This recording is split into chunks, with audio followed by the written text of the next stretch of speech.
तदिकृत भक्षुनी तमाल नीले नवल केले साजनी. हे काय लवकर येत नाही. येत तर दधिकृत भक्षुनी तमालने परमात्म्याने नवल केलं. काय केलं? अहो इतर अवतारांमध्ये त्याला दहीदूध खाता आलं का? कृष्ण अवतार सोडून इतर अवतारामध्ये दहीदूध खाल्लं का? नाही. मग दहीदूध खाण्यासाठी अवतार जो धारण केला तो कृष्ण अवतार. परमात्म्याने दधिकृत भक्षून रांगताना अजून काय केलं?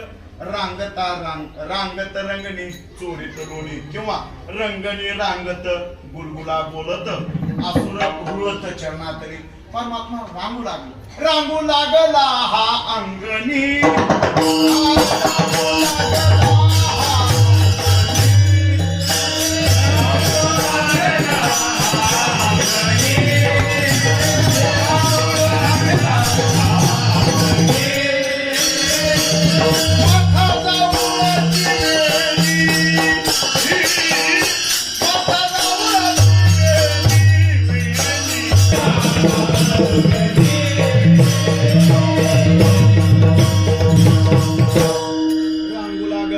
अंगणी माथा रांगतो.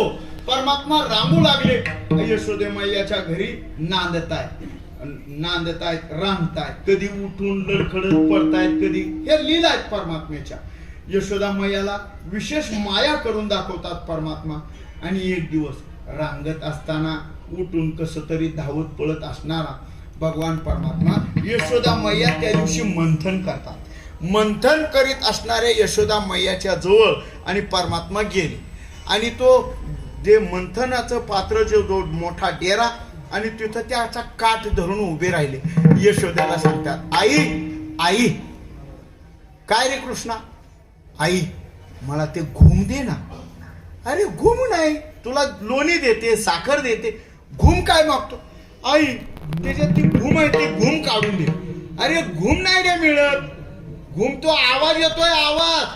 तुला कळतंय की नाही? अगं आई तुम्हाला घुम पाहिजे. याने हट्ट धरला, मला घुमच पाहिजे.